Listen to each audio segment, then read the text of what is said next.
సిద్ధియోగం YouTube channel ప్రేక్షకులకి, హిందూ బాంధవులందరికీ నమస్కారం. ఈరోజు చాలా విశేషమైన పరిహారాన్ని, చాలా అద్భుత యోగం బట్టి పరిహారాన్ని చెప్పడం జరుగుతుంది. రేపు అనగా సోమవారం నాడు భోగి, అలాగే భోగి పౌర్ణమి, అలాగే ఆరుద్ర నక్షత్రము పుష్యమాసంలో ఇది 110 సంవత్సరాలకు ఒకసారి తర్వాత వస్తుంది. ఇది చాలా విశేషమైన మహత్తరం బట్టే యోగం. ఇది చాలా ప్రతి ఒక్కరు ఈ పరిహారాన్ని గిట పాటించినట్లయితే వాళ్ళ జన్మత ఉన్న కర్మఫలాలన్నీ తొలగిపోవడం జరుగుతుంది. వాళ్ళకి ఎలాంటి కర్మ పాపాలు తెలిసి చేసిన కర్మ పాపాలు కూడా తొలగిపోవడం జరుగుతుంది. ఇది చాలా యోగం, అంటే యోగం, మహా అద్భుత యోగం అండి. రేపు సోమవారము, పౌర్ణమి, భోగి, అలాగే పుష్యమాసము, ఆరుద్ర నక్షత్రము, చాలా విశేషమైన శివారాధన చేయడం కానీ, శివాస్తోత్రం చదవడం కానీ, రుద్రాభిషేకం చేయడం కానీ, అలాగే శివదర్శనం చేయడం కానీ, అన్నపూజ చేయడం కానీ, అలాగే అభిషేకాలతో చేయడం కానీ చేస్తే వాళ్ళ కర్మ ఫలాలని తొలగిపోవడం జరుగుతుంది. దారిద్ర్యం నివారణ జరుగుతుంది.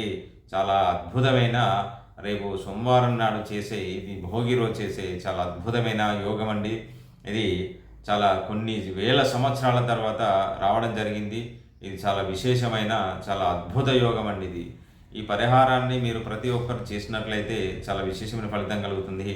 ఉద్యోగానికి సంబంధించిన, వివాహానికి సంబంధించిన, అలాగే రాజకీయానికి సంబంధించిన, దారిద్ర్యానికి సంబంధించిన విశేషమైన ఫలితాలు జరుగుతాయి. అంటే ఈ అభిషేకం చేయడం కానీ, శివారాధన, శివ దర్శనం చేసుకోవడం కానీ చేస్తే చాలా ఉత్తమమైన ఫలితాలు జరుగుతాయి.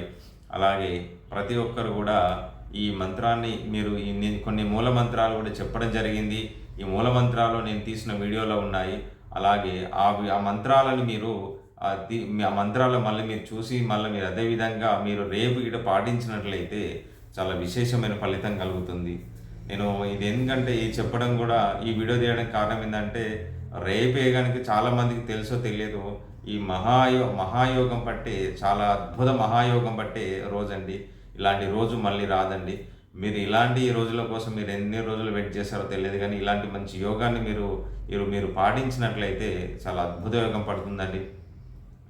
అలాగే సోమవారం నాడు భోగి, అలాగే పౌర్ణమి, పుష్యమాసము, ఆరుద్ర నక్షత్రము, శివ నక్షత్రం ఉందండి. మీరు మీరు ఇంట్లో హోమాలు చేయించుకోవడం కానీ, అలాగే దేవాలయానికి వెళ్ళి శివాభిషేకాలు కానీ, అన్నపూజ కానీ చేసినట్లయితే మీకు చాలా విశేషమైన ఫలితం కలుగుతుంది. అలాగే మీరు అన్నపూజ చేసుకున్నట్లయితే, అన్నపూజను కూడా మీరు కుటుంబ సభ్యులు మీరు మధ్యాహ్నం పూజించినట్లయితే చాలా ఉత్తమమైన ఫలితాలు కలుగుతాయి. అలాగే సంతాన విషయం గురించి, ఉద్యోగ విషయాల గురించి, జన్మతా మీకు కర్మ పాపాలు తెలిసి తెలియని కర్మ పాపాలు ఏవైతున్నాయో కర్మ పాపాలు తొలగించే మహాయోగం అండి రేపు. అది మీరు ఆ యోగాన్ని మీరు పాటించినట్లయితే మీరు నిజ జీవితంలో మీరు అనుకున్నది సాధిస్తారు. చాలా ఉన్నత స్థాయికి ఎదగడం జరుగుతుంది. కుటుంబ సఖ్యత ఉంటుంది, భార్యాభర్తల సఖ్యత ఉంటుంది, మనశ్శాంతి కలుగుతుంది. మీరు ఎన్ని యాగాలు, ఎన్ని హోమాలు చేసినా రేపు వచ్చే సోమవారం నాడు చాలా విశేషమైన యోగం అండి. అలాంటి యోగాన్ని మీరు పాటించినట్లయితే మీరు నిజ జీవితంలో మీరు చేసిన కర్మ పాపాలు కూడా తొలగిపోవడం జరుగుతుంది. అలాగే శివదర్శనం ప్రత్యేకంగా చేసుకోండి. శివాలయానికి వెళ్ళండి. ఇంట్లో ఉంటే శివలింగానికి అభిషేకం చేయండి. పంచామృతాలతో అభిషేకం చేస్తే దారిద్ర నివారణ జరుగుతుంది. అన్నపూజతో చేస్తే చాలా ఉన్నత అభివృద్ధి, ఆ కుటుంబం అభివృద్ధి చెందడం జరుగుతుంది. ఇలాంటి మహత్తరమైన ఒక యోగాన్ని చెప్పడం జరిగింది. ఇలాంటి యోగము మీరు తప్పకుండా పాటించండి. ప్రతి ఒక్కరు పాటిస్తే చాలా విశేషమైన ఫలితం కలుగుతుంది.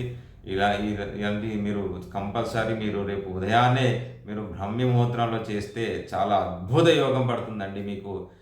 మీరు ఊహించని అద్భుత యోగం పట్టే మీకు ఏకైక రేపు వచ్చే మీకు సోమవారం నాడు అది చాలా విశేషమైన ఫలితము. మీకు అదే రోజు భోగి ఉంది, అలాగే ఆరుద్ర నక్షత్రము, పౌర్ణమి ఉందండి.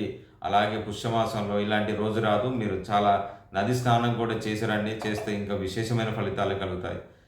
ఇలాంటి గురించి మీరు అడగాలనుకున్నా నన్ను కామెంట్ బాక్స్లో మెసేజ్ చేయండి, సమాధానం ఇస్తాను. సర్వే జనా సుఖినో భవంతు.